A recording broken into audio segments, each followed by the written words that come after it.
Public speaking म्हणजे आखेची पुढा जे बोलायच्या राहत कसा काठव एकदम धकधक होय काय हातमध्ये तुम्हाला घाम सुट असा होय ना.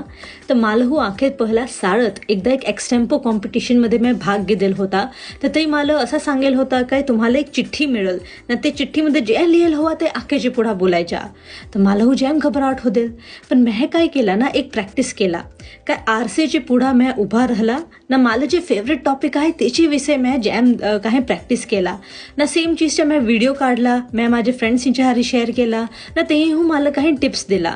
तर असं मी जे जॅम प्रॅक्टिस केला तर माझ्या जरा कॉन्फिडन्स आला ना. ते कॉन्फिडन्स घेऊन ना जे मी पुढा गेलो आखेची पुढा 10वीला, तर मी एक बेस करून ना जे टॉपिक आला त्याची विषय मी बोलला ना. मला थँकफुली सेकंड प्राइज मिळला.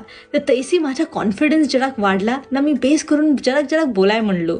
तर तुम्हाला हो असं जे करायचं हवा ना, जरा प्रॅक्टिस करा, जरा तुम्ही विश्वास ठेवा ना. तुम्ही हो बेस करून ना प्रॅक्टिस करून ना बोलू शका.